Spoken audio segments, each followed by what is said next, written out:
I'm tracking several systems in the Pacific as we head through the work week. They're going to hold off for our Halloween forecast, but you can see our storm track. That jet stream is going to support at least an open door for some more wet weather heading our way. But for our Halloween, like I said, we're going to keep it dry. Cloud cover outside, 50s by the time we get into our trick or treat forecasting for the valley and foothills. 40s for this year, not terribly cold. We will get those overnight lows in the 30s, but by the time we get to about midnight or so is when we'll start to see those temperatures really start to plummet.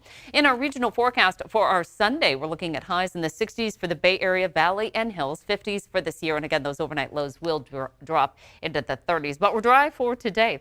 Our temperatures as we head into our Sunday afternoon, after starting off in the 40s and 50s, will be right about the low to mid 60s at the noontime hour. For the foothills, Auburn, Placerville, and Sonora in the 50s and close to about 50 for the Sierra. Afternoon highs this time of year, close to about 4 o'clock.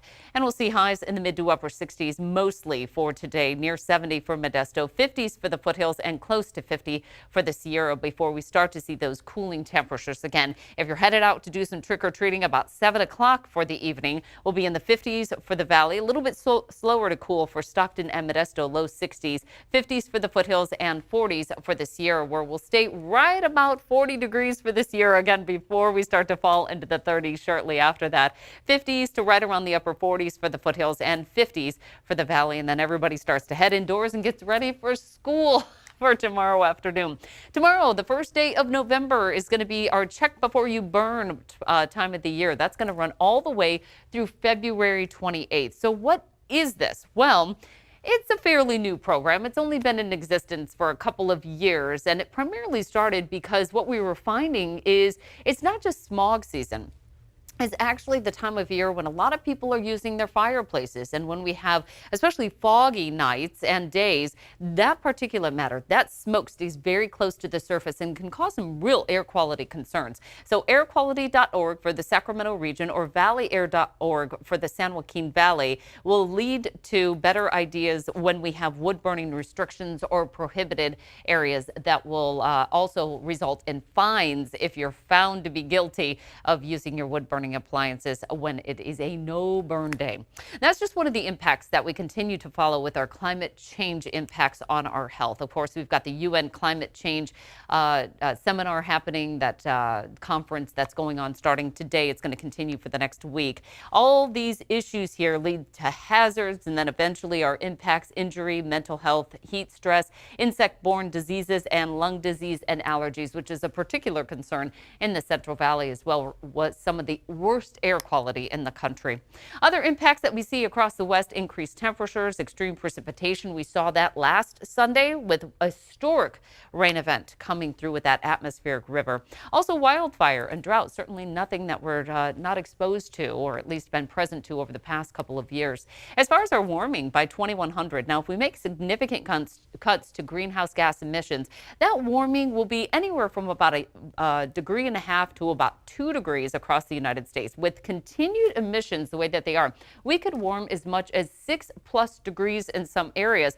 And in Sacramento, that's very much what the pathway looks like right now. Observed temperature averages are at about 63 degrees, but with continued emissions the way that they are, we run that temperature up to about 69 degrees almost by the time we get to the year 2100. So babies being born now, toddlers, will very much be impacted by these types of climate change conditions. All right, getting back to our local forecast, as we head into our Monday, we're expecting about 1/10 of an inch to 3/10 of an inch of rain. Not a huge whopper of a storm. It's sitting out here in the Pacific. We've got another one right behind it, but it will at least kind of keep that rain cycle going. And that's nice. We get a little bit of a break. Everything flushes through the system, and we needed that after all the flooding that we saw Sunday, Monday, even Tuesday and Wednesday. We were still dealing with some of the flooding effects from that huge storm that came through. So this one brings us a little bit lighter rain. This is nice. Some of that rain will be able to seep into the ground, bring up that groundwater that we really need to tap into, especially when we hit drier periods. 2-year drought, we're just still in the middle of that. So a lot of aquifer use, groundwater use, and this certainly helps to keep some of the water on the surface going and flowing through the region. A few little showers left over on Tuesday, and then things start to clear out on Wednesday. We're still dry before the next rain event rolls our way on Thursday. A little bit higher snow level, but we'll take what we can get right now. Okay, so we've had all this rain, record-setting rain. Where are we? Remember, the water year for California starts October 1st, runs all the way through the next year, September 30th. So here's where we stand right now.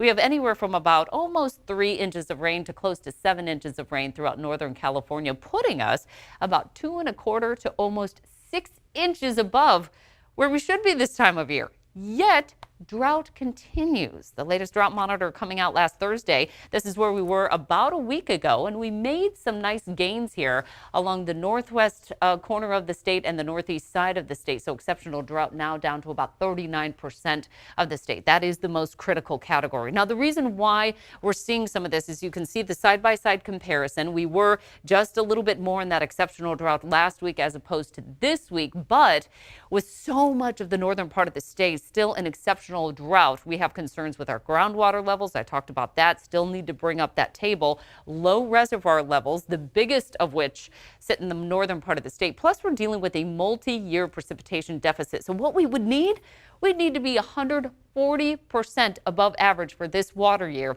to really get us out of that critical threshold for drought conditions.